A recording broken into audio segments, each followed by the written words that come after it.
What if I told you that you could be a billionaire, but your billions wouldn't even buy you a loaf of bread? This isn't a fantasy movie plot. It's the shocking reality of hyperinflation, a financial nightmare that has turned entire nations upside down. Imagine waking up one morning to find your life savings, everything you've worked for, reduced to nothing more than colorful paper. Today, we're diving deep into one of history's most extreme cases of hyperinflation. We'll uncover how a country's economy can spiral so violently out of control that people start using banknotes as wallpaper. What triggers this catastrophic chain of events? And more importantly, could it happen again?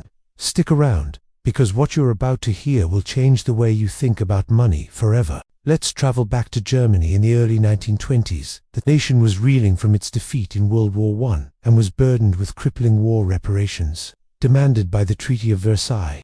The German government, unable to raise the necessary funds through taxes or traditional means, resorted to a seemingly simple solution: printing more money. At first, it seemed to work. The government could pay its bills, fund social programs, and keep the economy moving.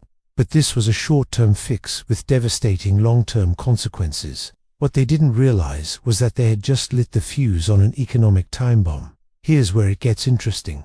Money, at its core, is about trust. Its value comes from a shared belief that it can be exchanged for goods and services. But when a government prints money without any real economic growth to back it up, it's like pouring water into a glass of juice. The more water you add, the more diluted the juice becomes. Similarly, the more currency that floods the market, the less each individual note is worth. This is inflation. But what happened in Germany wasn't just inflation.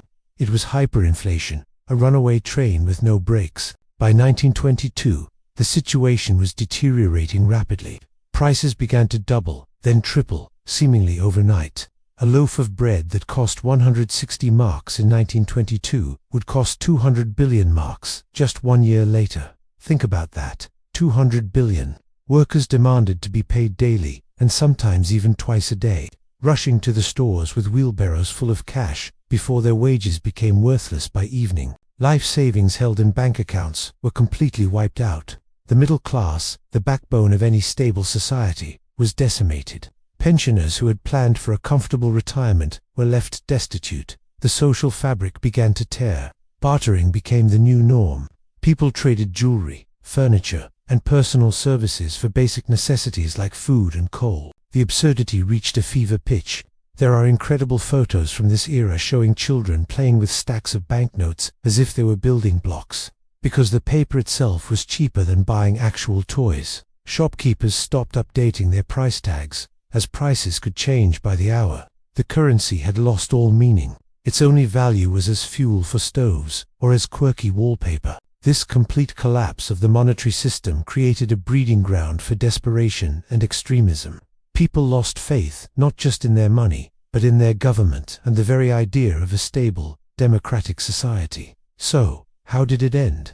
In late 1923, the German government took a drastic step. They introduced a new currency, the Rentenmark, which was supposedly backed by land and industrial assets. It was a massive psychological reset.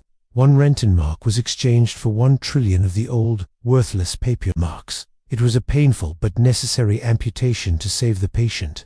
The stabilization worked, but the scars remained. The trauma of the hyperinflation years left a deep-seated fear of inflation in the German psyche that persists to this day.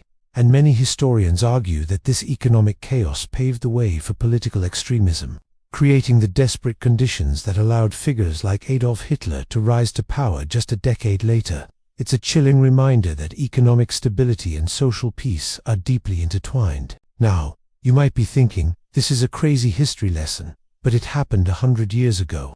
Could something like this happen today? The unfortunate answer is yes. We've seen modern examples of hyperinflation in countries like Zimbabwe, Venezuela, and Argentina.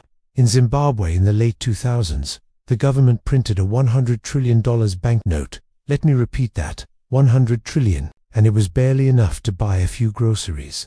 In Venezuela, people have resorted to weighing stacks of cash instead of counting them because the denominations are so worthless. The root causes are often the same: massive government debt, a collapse in production, political instability, and a loss of public confidence. leading the government to print money as a last resort. While a Weimar-style hyperinflation is unlikely in major, stable economies like the United States or the Eurozone, the principles remain a stark warning.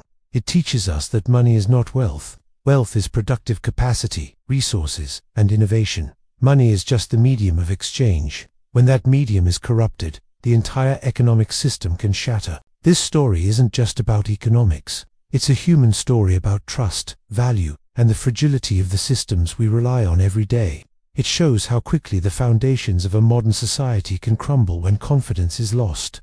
The image of people using wheelbarrows to carry cash isn't just a historical curiosity. It's a powerful symbol of what happens when the promises made by a currency are broken. It forces us to ask fundamental questions about the nature of money and the importance of responsible governance. The lessons from 1923 Germany are as relevant today as they were a century ago. It's a cautionary tale that every citizen and every policymaker should never forget.